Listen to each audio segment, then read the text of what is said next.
నమస్తే, నేను Yogita. Welcome to సత్యాగ్రహి. తెలంగాణలో లంబాడీల గిరిజన హోదా చట్టబద్ధతకి సంబంధించి ప్రజల్లో ఉన్న అపోహలేంటి? వాటికి సంబంధించిన అసలు ప్రచారంలో ఉన్న అసత్యాలేంటి? వీటికి క్లారిటీ ఇవ్వడానికి ఈరోజు మనతో పాటు ఉన్నారు డాక్టర్ ఎం ధనుంజయ్ నాయక్ గారు. ఈయన హైకోర్టు అడ్వకేట్ కూడా. వారితో మాట్లాడదాం. నమస్తే ధనుంజయ్ గారు. లంబాడీల చరిత్ర గనక చూసుకుంటే వాస్తవ చరిత్ర ఏంటి? లంబాడీల ఉనికి అనేది ఎలా ప్రారంభమైంది? ఇప్పుడు లంబాడీలని బంజారాలని కూడా అంటారండి. కాలానుగుణంగా వస్తు రవాణా వృత్తి దగ్గర నుంచి వీళ్ళ యాక్చువల్ జీవన గమనం అనేది స్టార్ట్ అయ్యింది. అయితే మొదట్లో ఎడ్ల మీద, తర్వాత ఎడ్ల బండ్ల పైన వస్తు రవాణా చేసి సుదూర ప్రాంతాలకు వెళ్ళేవాళ్ళు. అంటే తెలంగాణకు కూడా లంబాడీలు వలస వచ్చారంట, నిజమేనా? 13వ శతాబ్దంలో తెలంగాణలో బంజారాల ఉనికి అనేది ప్రారంభమైంది. అయితే 13వ శతాబ్దం అంటే ఇప్పుడు మనం 21వ శతాబ్దంలో ఉన్నాం. దాదాపుగా 700-800 సంవత్సరాల క్రితము మనము బంజారాల ఉనికి అనేది ఇక్కడ మనకు కనిపిస్తుంది. వారిని ఈ రోజు మనం వలసవాదులు అనడం అనేది ఎంతవరకు వాస్తవం అనే సంగతి మనం ఆలోచించాలి. దాదాపుగా 13వ శతాబ్దంలో వీళ్ళు ఏంటంటే వస్తు రవాణా వృత్తిలో భాగంగా, యాక్చువల్గా వస్తు రవాణా అనేది వాళ్ళది లద్దణి అంటారు బంజారాలు.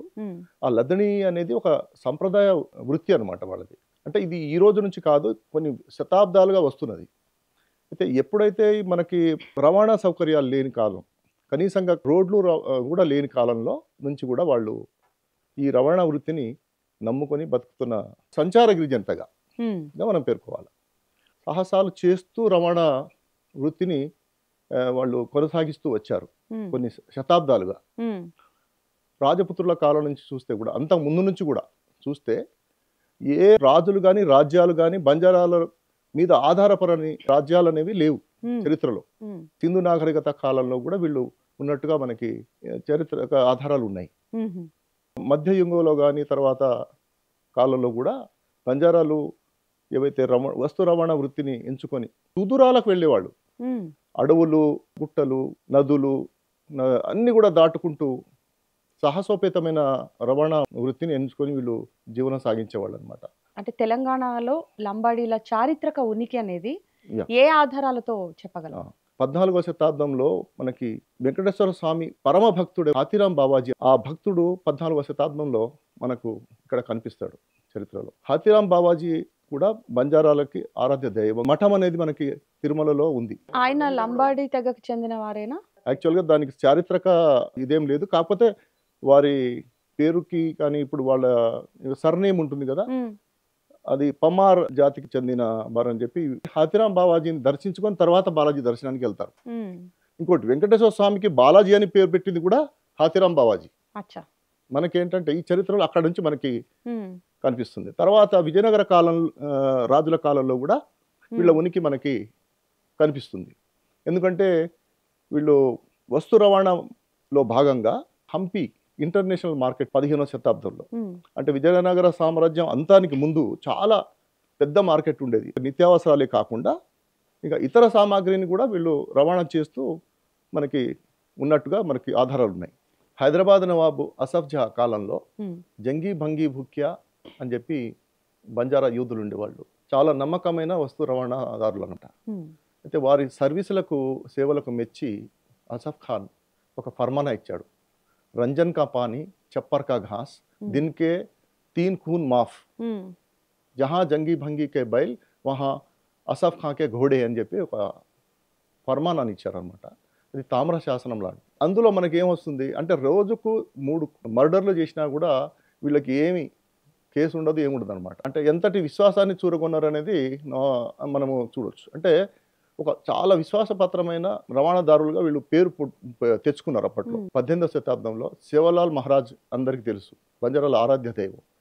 ఆయన అనంతపూర్ జిల్లాలో గుత్తిలో జన్మించాడని, ఆయన చేసిన సేవలు కూడా మనకి గుర్తుపెట్టుకోవచ్చు. అది ఒక చరిత్ర మనకి. సేవలాల్ మహారాజ్కి చివరి దశలో పోహ్రాగఢ్కి వెళ్ళి అక్కడ సజీవ సమాధి అయ్యాడు. అక్కడ చాలా పెద్ద తీర్థస్థలి అది, మనకి బంజారాల కాశీ అంటారు దాన్ని. అక్కడ ఆయన చేశాడు. అంటే ఈ చరిత్ర అనేది ఎవరిని తుడిచిపెట్టుకోలేము. అట్లాగే గోల్కొండ నవాబులు ఏంటంటే బంజారాలకు, ఆ బంజారా హిల్స్ ప్రాంతం కూడా ఒకప్పుడు ఆవులు, పశు సంపద ఉండేది.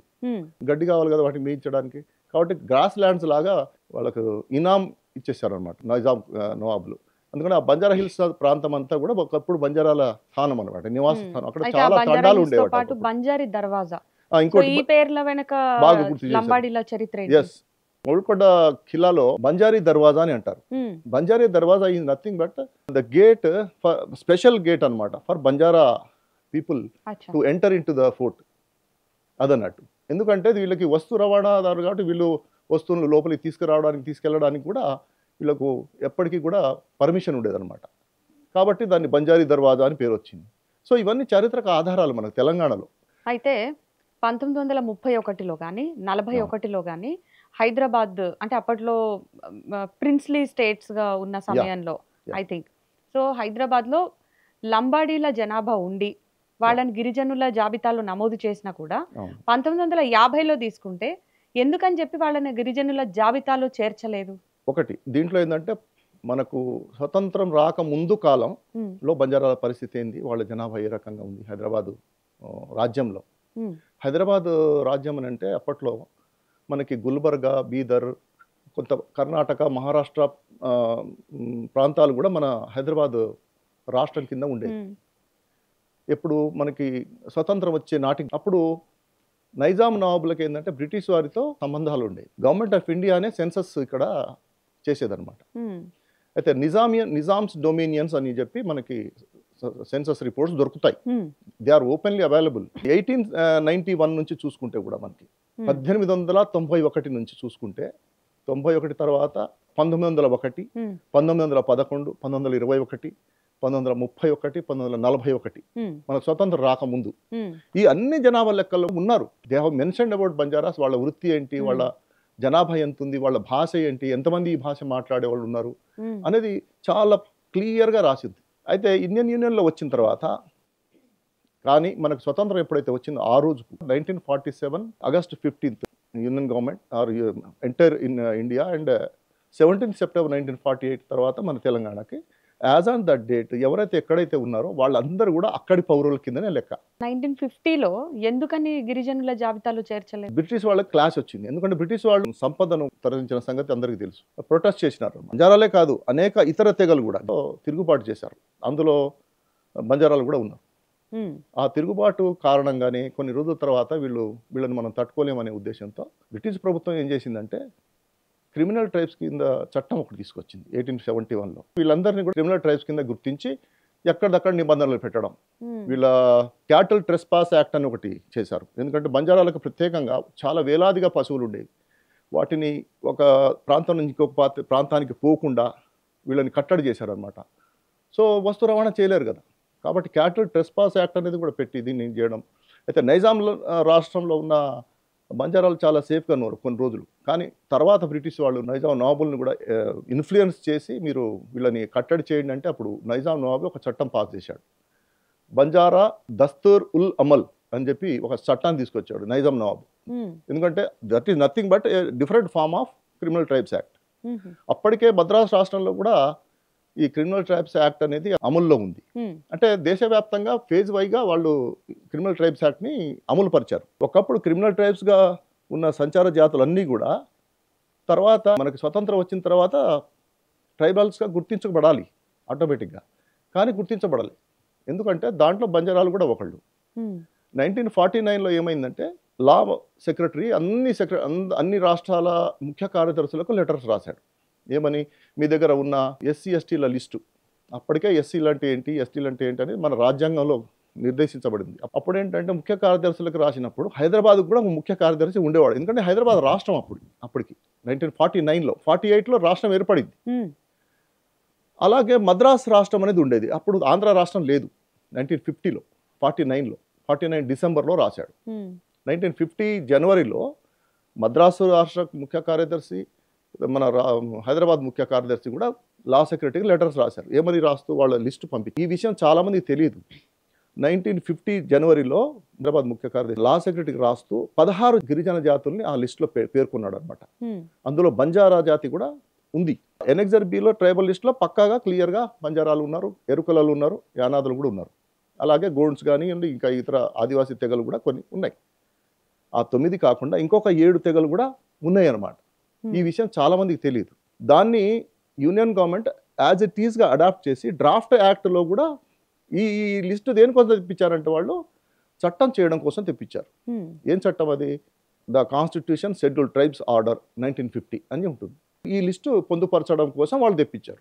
అలాగే దేశవ్యాప్తంగా కూడా అప్పట్లో బేరార్ రాష్ట్రం అని ఉండేది. మహారాష్ట్ర సపరేట్గా లేదు. Madhya Pradesh, Maharashtra, almost Gujarat, southern part of Rajasthan ఇదంతా కలిపి బేరార్ అండ్ సెంట్రల్ ప్రావిన్సెస్ అనేవాళ్ళు. మనది హైదరాబాద్ స్టేట్. బంజారాలు 1950లో రికమెండ్ చేయబడ్డప్పటికి కూడా ఎందుకు పెట్టలేదంటే డ్రాఫ్ట్ యాక్ట్లో యాజ్ ఇట్ ఈస్గా they have adopted, but somehow in the last moment they removed because of the reason that they have been covered under criminal tribes act. Criminal tribes యాక్ట్లో ఉన్న సంచార జాతులు ఏవైతే ఉన్నాయో 1950లో ఎవరిని కూడా దాంట్లో పెట్టలేదు. ఎందుకు పెట్టలేదంటే క్రిమినల్ ట్రైబ్స్ యాక్ట్ 1871 రద్దు కాలేదు అప్పటికి. 1950లో ఇక్కడ ఇది రిజర్వేషన్ ఇచ్చేశారు. ఇచ్చిన తర్వాత ఆగస్టు 1950లో ఒక కమిషన్ వేశారు. శేషస్ శయనం అయ్యంగార్ కమిటీ అని చెప్పి కొట్టేశారు. దానికి ఎందుకోసం అంటే క్రిమినల్ ట్రైబ్స్ యాక్ట్లో ఉన్న సంచార తెగలు ఏవైతే ఉన్నాయో వాళ్ళందరినీ కూడా మీరు వాళ్ళ మీద స్టడీ చేసి వాళ్ళని డీనోటిఫై చేయడం ఏ రకంగా చేయాలి, దానికి మీరు సూచనలు చేయండి అని చెప్పి ఒక కమిటీ వేశారు.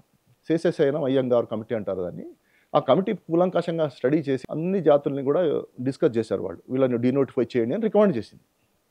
అంటే మనకి 50లో చట్టం వచ్చేసింది కదా, SC/ST చట్టం, రిజర్వేషన్ చట్టం వచ్చేసింది. కానీ వీళ్ళను పక్కన పెట్టారు. ఎందుకంటే క్రిమినల్ ట్రైబ్స్ యాక్ట్లో కవర్ అవుతున్నారు కాబట్టి ఎప్పుడు కూడా ఒక చట్టానికి ఇంకో చట్టానికి కాంట్రడిక్టరీ ఉండకూడదు. కాబట్టి ఆ చట్టాన్ని రద్దు చేసిన తర్వాత వీళ్ళని పెడదామని ఉద్దేశంతో పక్కకు పెట్టారు. 1952లో రద్దు అయినప్పటికీ కూడా 1953 తర్వాత దేశంలో ఏంటంటే అప్పటికే మనకు కొత్తగా స్వతంత్రం వచ్చింది. నెహ్రూ గారు ప్రైమ్ మినిస్టర్గా ఉన్నారు. చాలా సమస్యలు ఉన్నాయి దేశంలో. అప్పటికే ఒక కొత్త పరిణామం ఏంటంటే భాషా ప్రయుక్త రాష్ట్రాలు ఏర్పడాలి అని చెప్పి ఒకటి స్టార్ట్ అయింది దేశంలో. దాంతో ఏమైంది 1952 నుంచి 56 వరకు ఇదంతా గందరగోళంలోనే ఉండిపోయింది దేశం అంతా కూడా. వీళ్ళ మీద ఎవ్వరు కూడా ఆ రోజుల్లో ట్రైబల్స్ అంటే ఎవరు పట్టించుకున్నారు? వీళ్ళ లీడర్లు లేరు, వీళ్ళ చదువు రాదు, ఎక్కడో మారుమూల ప్రాంతాల్లో అటవీ ప్రాంతాల్లో ఉన్నారు. వీళ్ళ గురించి అడిగేవాళ్ళు ఎవరు లేరు. కాబట్టి మేధావి వర్గానికి కూడా అంతటి వాయిస్ కూడా లేదు ఆ రోజుల్లో. మనకి ఇంత సమాచార వ్యవస్థ ఇది కూడా లేదు. అట్లాంటి టైంలో వాళ్ళని ఎవరు పట్టించుకోలేదు. పట్టించుకోకపోగా 1956లో ఆంధ్ర రాష్ట్రం విడిపోయింది మద్రాస్ రాష్ట్రం నుంచి, మద్రాస్ స్టేట్ నుంచి 1953లో. తర్వాత 56 వచ్చేసరికి మన యునైటెడ్ ఏపీ ఏర్పడింది. ఆంధ్ర సుగాలీలకు కూడా 56లో ST హోదా ఇచ్చారు. గిరిజనులకి అంటే తెలంగాణ లంబాడీలకు మాత్రం ఎందుకని చెప్పేసి ST హోదా ఇవ్వలేదు. మళ్ళీ 76లో ST హోదా ఇవ్వడం అనేది అది కొత్త గుర్తింపు కొత్తది కాదు. అది నేను చెప్తాను. 1956లో తెలంగాణ ప్రాంతంలో ఉన్న బంజారాలకు, లంబాడీలకి ST జాబితాలో చేర్చలేదు. అదే ఆంధ్రాలో ఉన్న వాళ్ళ కౌంటర్ పార్ట్స్ ఎవరైతే సుగాలీలు అని అనబడతారో వాళ్ళకి ST లిస్టులో పెట్టారు. దీనితోటి ఏమైందంటే ఒక ఉద్యమం అనేది మొదలైంది బంజారాల్లో, ఆవేదన దాంతో.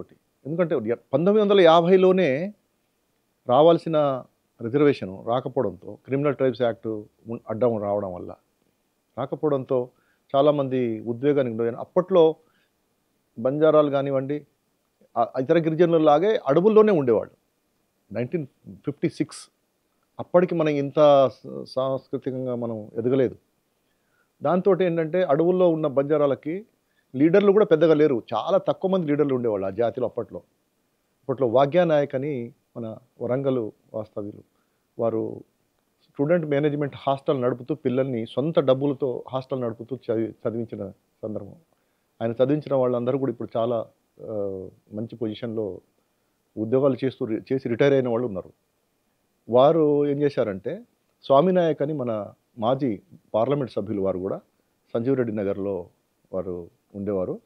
ఆయన రాజ్యసభ మెంబర్గా ఉన్నారు అప్పట్లో. అంటే తర్వాత అయ్యాడు. కానీ ఈ రిజర్వేషన్ ఎప్పుడైతే 1956లో రాలేదో అప్పటి నుంచి ఈ ఉద్యమానికి ఊపొచ్చినట్టు అయింది. తర్వాత ఏం చేశారంటే బంజారా నాయకులు, వాగ్యానాయక్ గారు, స్వామి నాయక్, అప్పట్లో అమర్ సింగ్ తిలావత్ గారు, రవీంద్ర నాయక్, వీళ్ళు యువకులుగా ఉండేవాళ్ళు. వాళ్ళు కూడా వాళ్ళ సీనియర్ నాయకులు ఏవైతే రాజకీయంగా ఎదిగి ఉన్నారో వాళ్ళు చెప్పినప్పుడు వాళ్ళ అడుగుజాడలో నడిచి కళాశాలల్లో ఇక్కడ హైదరాబాద్లో చదువుకుంటూ బంజారా స్టూడెంట్స్ అసోసియేషన్ అని వాళ్ళు పెట్టి ఆ అసోసియేషన్ ద్వారా వాళ్ళు కొంత మూమెంట్ చేయడం జరిగింది, ఉద్యమించడం జరిగింది. అప్పుడు 1956లో మొదలు పెట్టుకుంటే 76 వరకు ఎప్పుడైతే ఈ యాక్ట్ 108 ఆఫ్ 1976 వచ్చిందో అప్పటి వరకు కూడా పాపం చాలా అష్ట కష్టాలు పడి ఎన్నోసార్లు ఢిల్లీకి వెళ్ళడము, మళ్ళీ హైదరాబాద్కు, అసలు ఆ రోజుల్లో హైదరాబాద్కు రావడమే పెద్ద కష్టం. ఎందుకంటే బస్సులు కూడా ఉండేవి కాదు, 1-2 బస్సులు, పొద్దున్న ఒకటో సాయంత్రం ఒకటో అట్లా ఉన్న పరిస్థితులు అవి. అట్లాంటి పరిస్థితుల్లో ఢిల్లీ దాకా పోయి పోరాటం చేయడం అంటే అంత ఆషామాషి విషయం కాదు. ఆర్థికంగా కూడా చాలా వెనుకబడ్డ పరిస్థితి అప్పట్లో.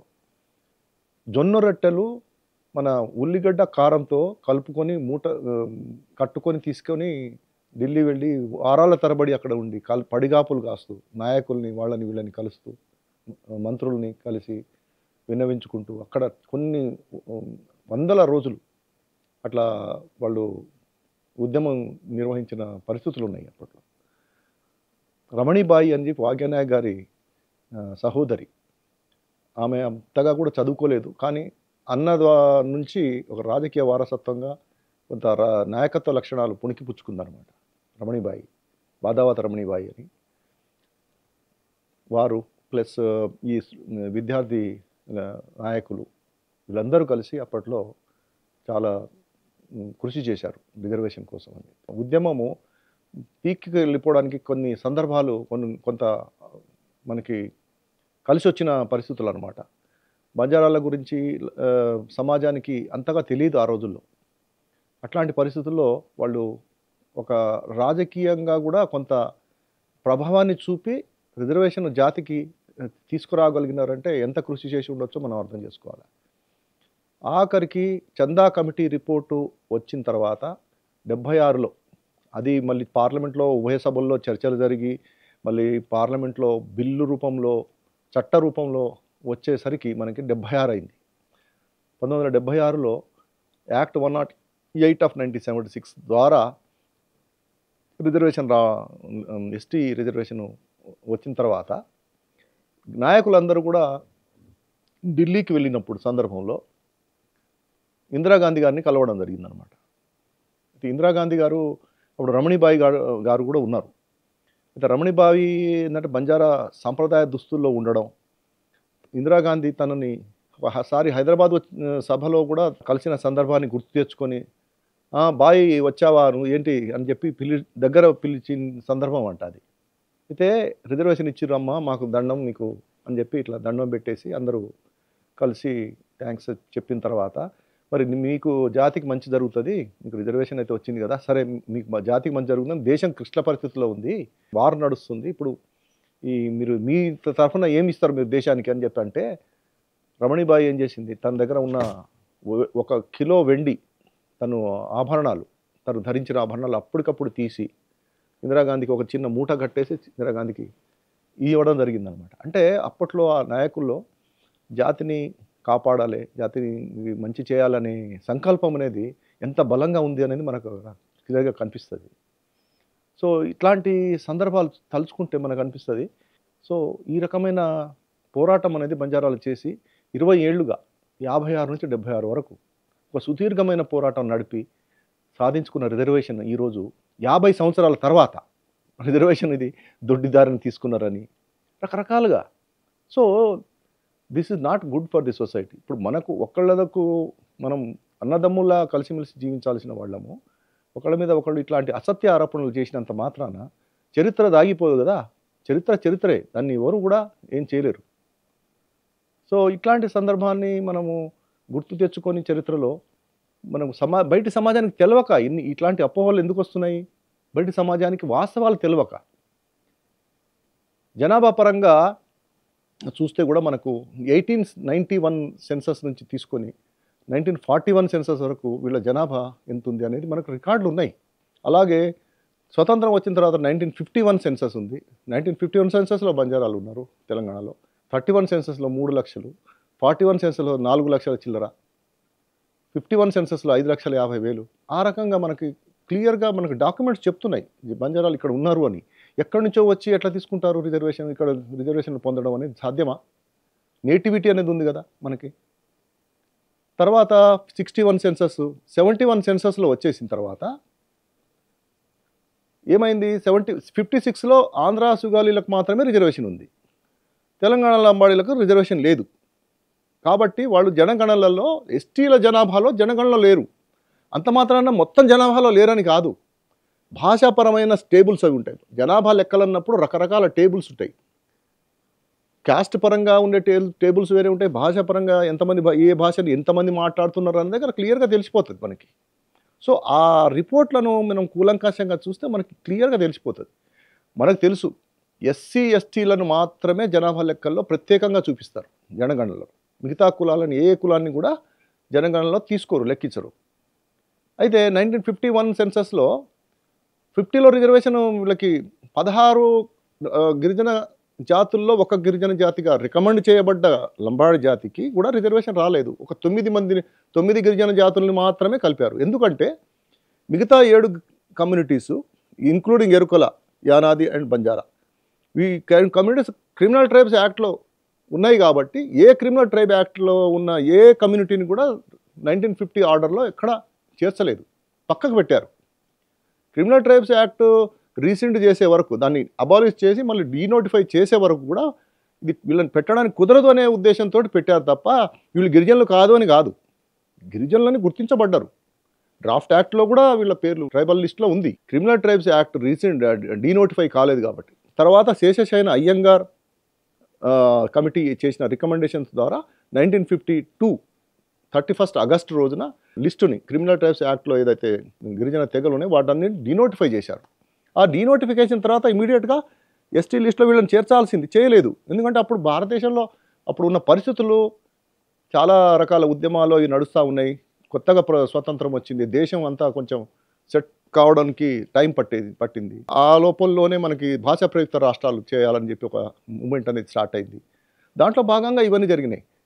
అయితే 1950లో చేర్చకపోవడం ఒక చారిత్రక తప్పిదం అంతే.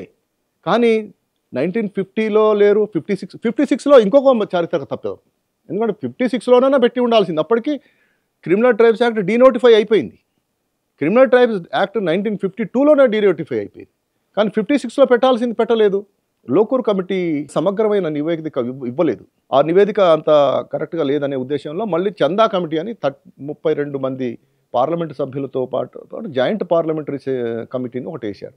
ఆ కమిటీ 2 సంవత్సరాలుగా, దాదాపుగా 2 సంవత్సరాలు, 1 సంవత్సరం 9 నెలలో 11 నెలలో స్టడీ చేసి దేశమంతా తిరిగి ఎక్కడెక్కడ ఏ రాష్ట్రంలో ఎవరెవరు ఉన్నారు ఏందనేది చూసి అంతా స్టడీ చేసి ఒక రిపోర్టు మనకి కేంద్ర ప్రభుత్వానికి ఇచ్చింది. 71 సెన్సస్లో లేరు, 81 సెన్సస్లో 11.5 లక్షల మంది ఎట్లా వచ్చారో అని అదొక క్వశ్చన్. అది దానికి కారణం ఏంటంటే ఎస్టీ లిస్టులో లేకపోవడం వల్ల వీళ్ళ జనాభా మనకు కనబడదు కదా. అదే జనాభా లెక్కల్లో మీరు భాషాపరమైన జనాభా లెక్కలు ఉంటాయి.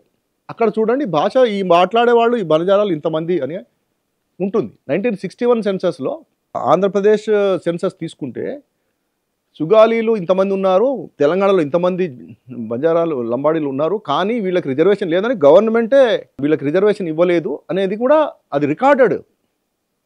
సో 2 ఒకటే జాతి కానీ వీళ్ళకి రిజర్వేషన్ లేదు అనే ఒక డిస్కషన్ అనేది జరిగింది అక్కడ 61 సెన్సస్లో. 71 సెన్సస్లో కూడా రారు, ఎందుకంటే 76లో కదా ఇంక్లూడ్ అయింది.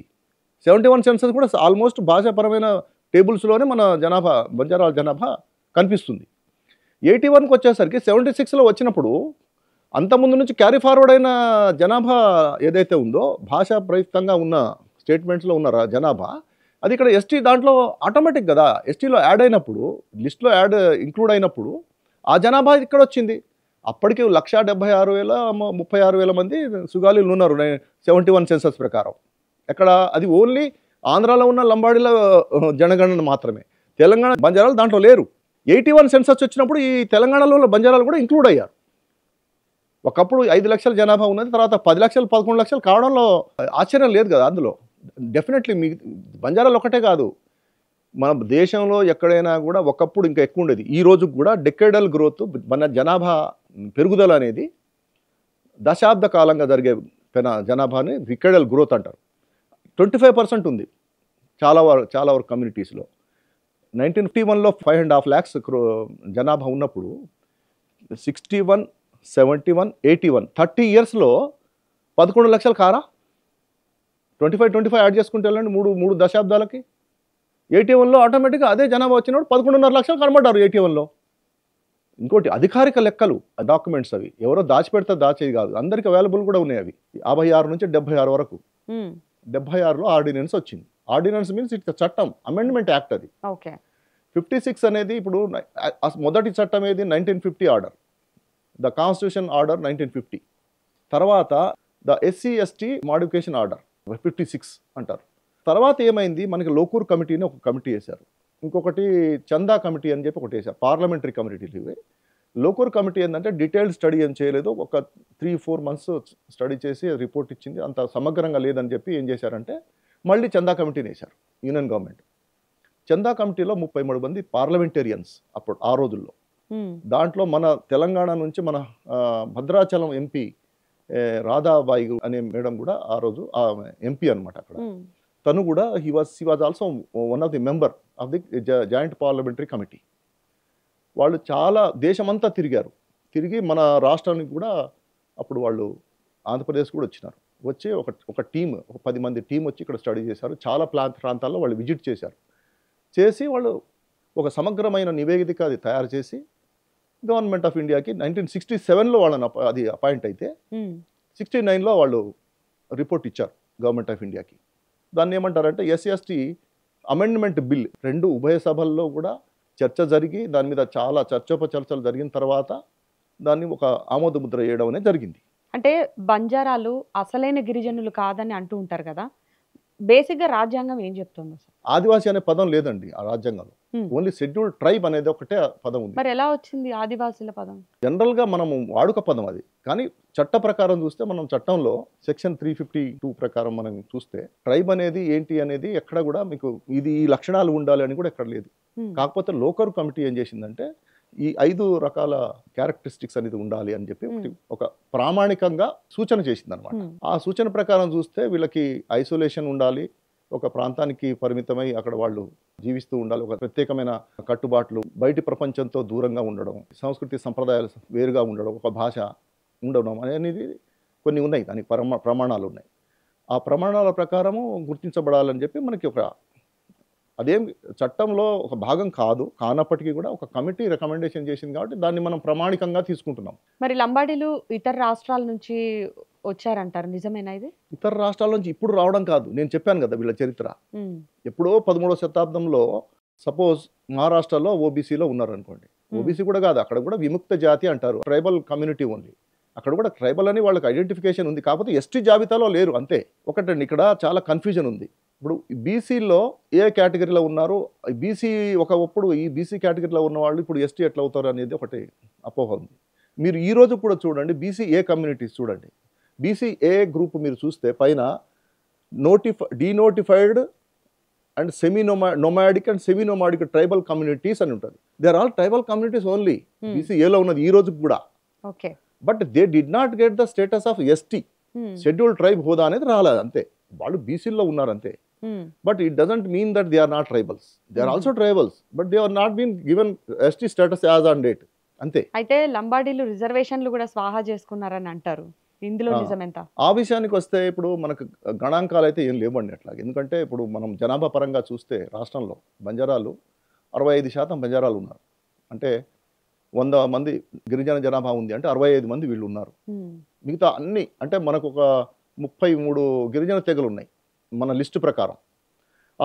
ఆ లిస్ట్ ఏంటంటే యునైటెడ్ AP లిస్టుని యాజ్ ఇట్ ఈస్గా పెట్టారు కాబట్టి మనం 33 కనిపిస్తున్నాయి. కానీ మన దగ్గర మహా అంటే 16-17 ట్రైబల్ కమ్యూనిటీస్ ఉన్నాయి తెలంగాణలో. ఏదైతే మనకు ముందు రికమెండ్ చేయబడ్డారో 16 కమ్యూనిటీస్, అవి 1-2 ఏదైనా బై వర్చ్యూ ఆఫ్ మైగ్రేషన్. ఇప్పుడు ట్రైబల్ కమ్యూనిటీస్ ఏంటంటే migration is their part of life.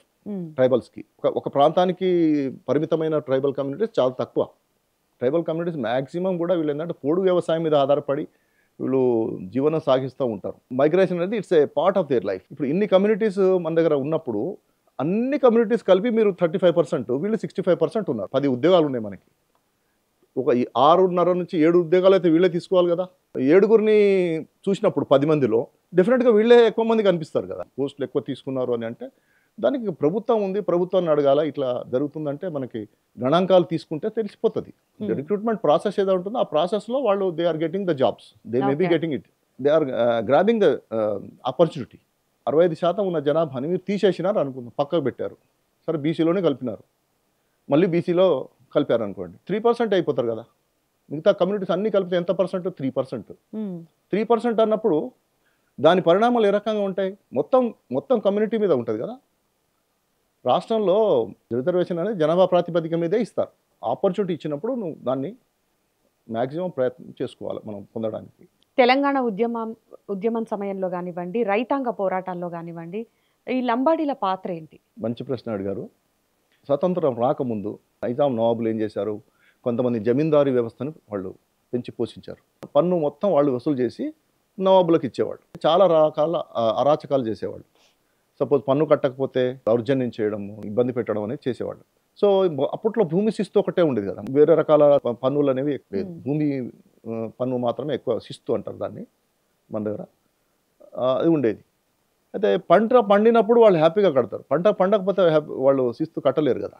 So ఈ రకంగా రైతాంగ పోరాటం అనేది స్టార్ట్ అయింది తెలంగాణలో.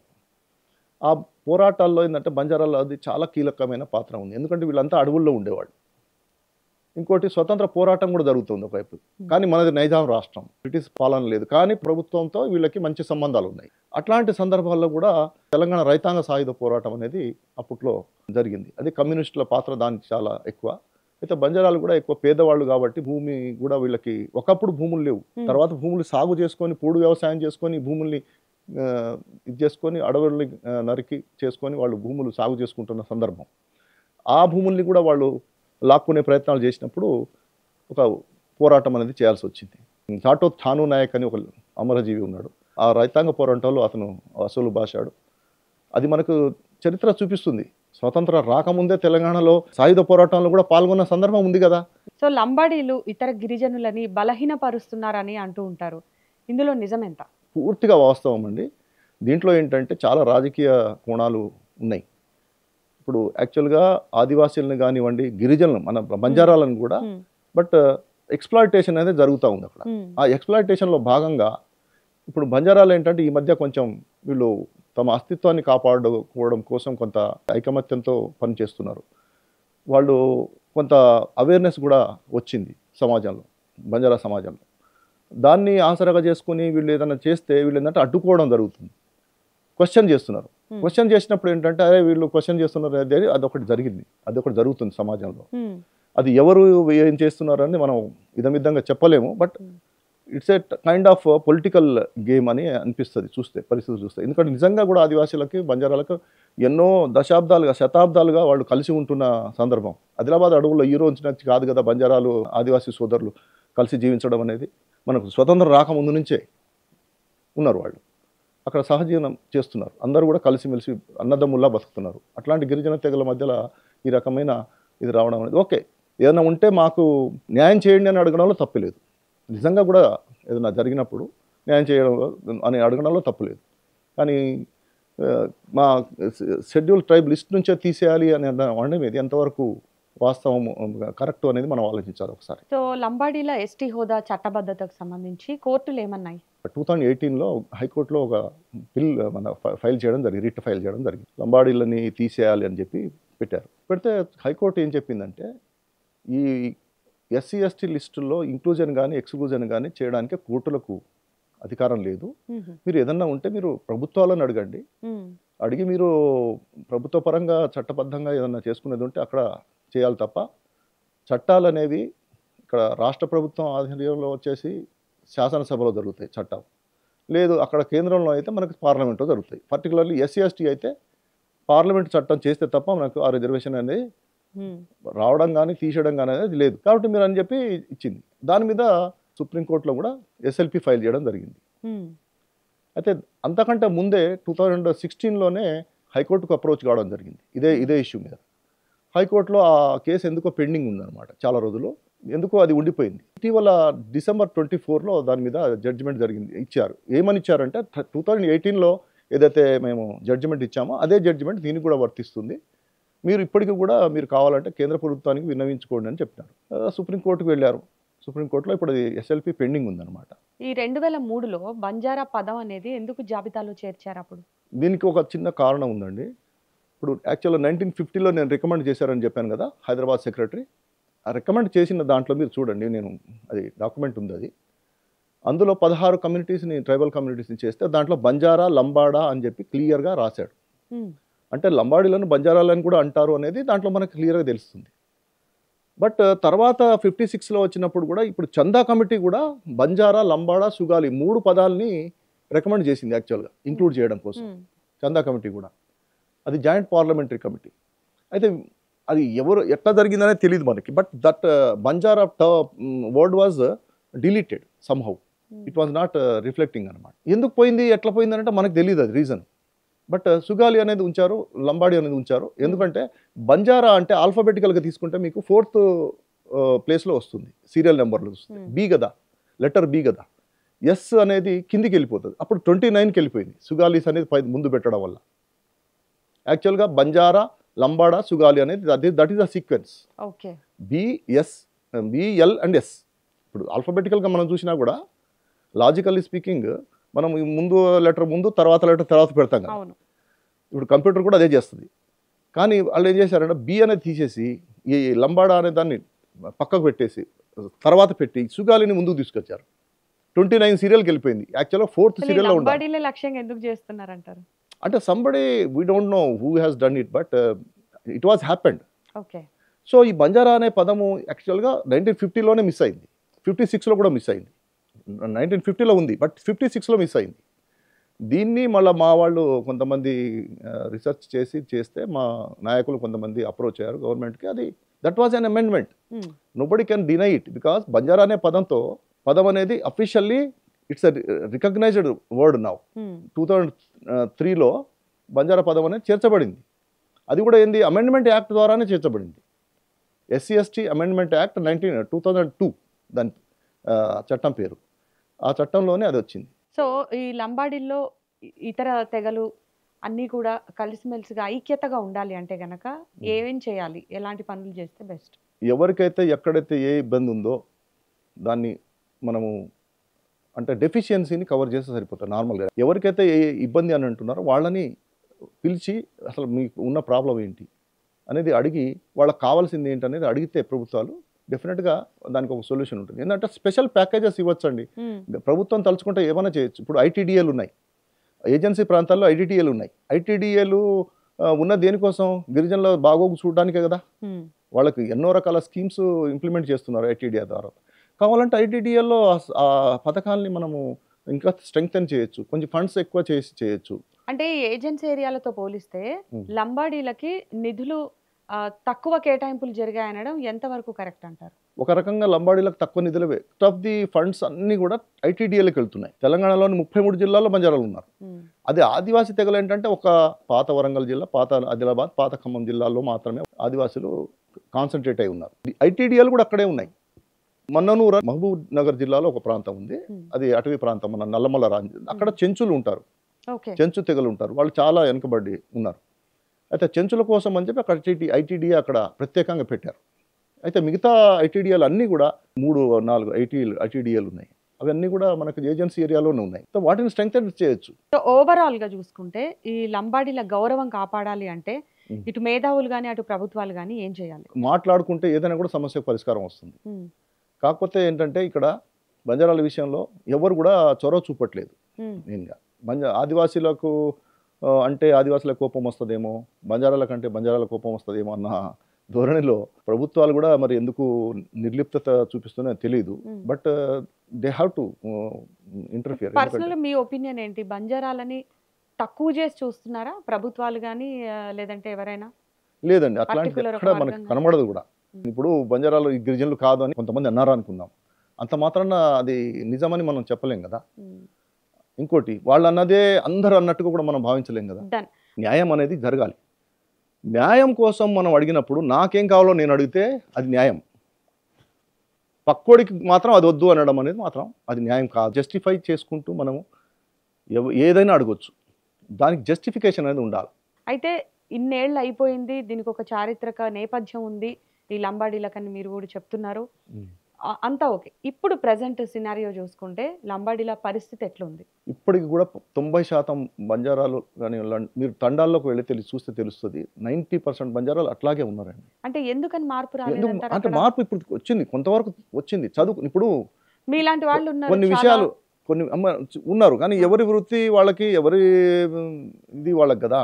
ఏం చేస్తే వాళ్ళు కూడా అందరిలాగా చదువుకొని అన్ని విధాలా బాగుంటారు అనేది. కట్టండి ఇంటిగ్రేటెడ్ డెవలప్మెంట్ ప్రాజెక్ట్స్ అనేది ఏజెన్సీ ఏరియాలో ఉన్నాయి, ప్లేన్ ఏరియాలో లేవు.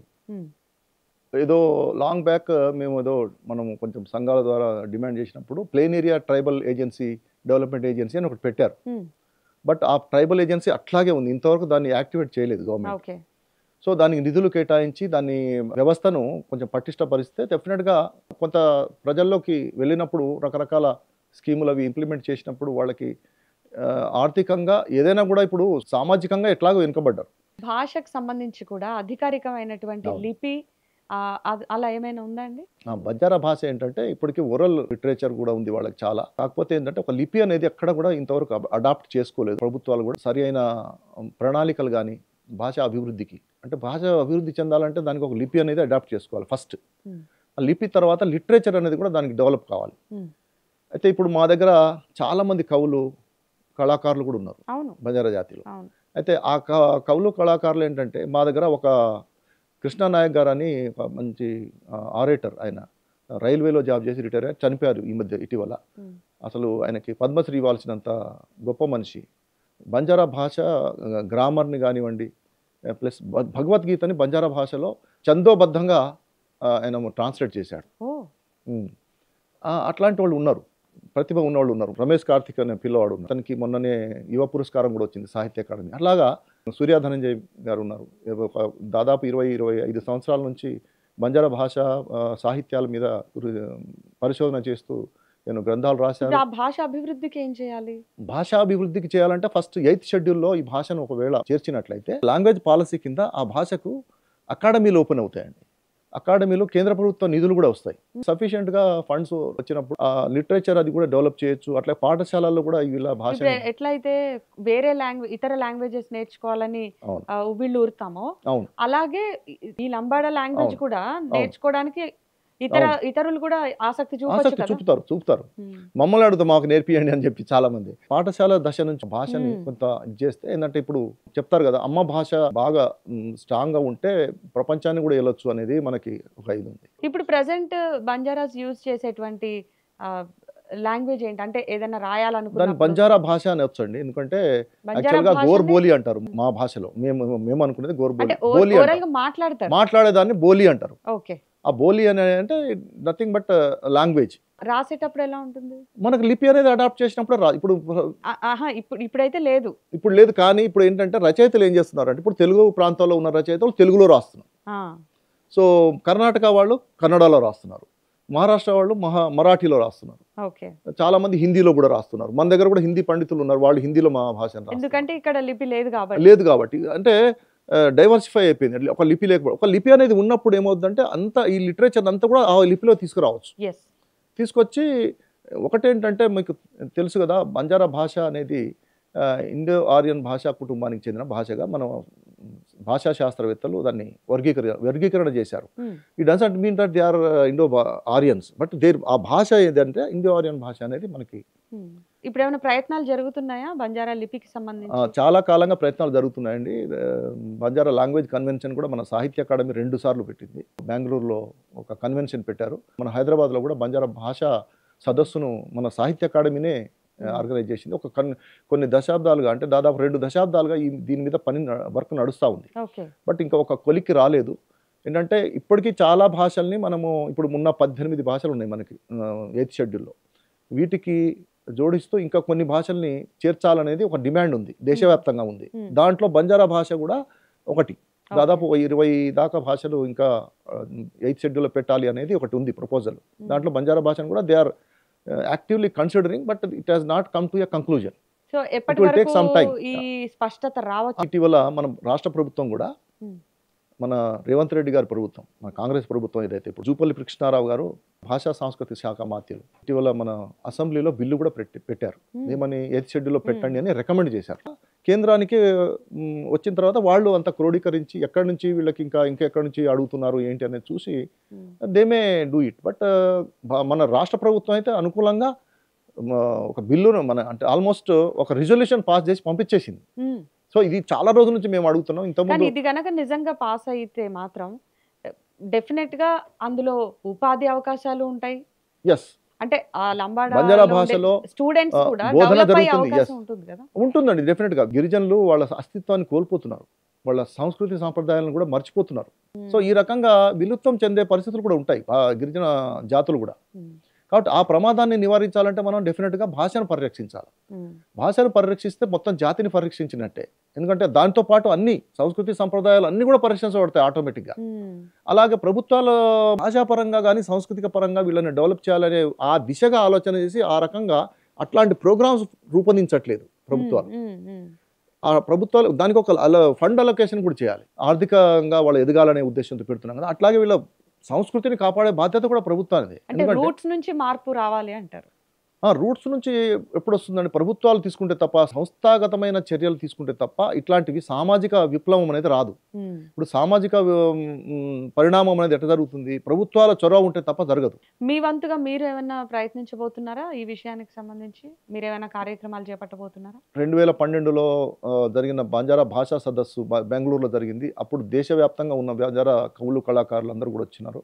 అలాగే మొన్న ఆ రోజు నుంచి కూడా మేము ఈ బంజారా భాషను 5th షెడ్యూల్లో పెట్టడం కోసం చాలా రిప్రజెంటేషన్లు ఇచ్చాము. చాలా రకాల సదస్సుల్లో పాల్గొని మా అభిప్రాయం తెలియజేశాము. ఇట్లా చేయండి అని. కానీ అవి మరి ఆ రిపోర్టులోనే ఉన్నాయి తప్ప ఇప్పటికి ఎంతవరకు దాని కార్యాచరణ ఎంతవరకు వచ్చిందనేది మనకి ఐడియా లేదు. But we have been dividing it for the longer time. దాదాపు నేను చెప్తున్నాను 2012 అంటే ఇప్పుడు మనకి ఎన్ని సంవత్సరాలు అయిపోయింది చూడండి.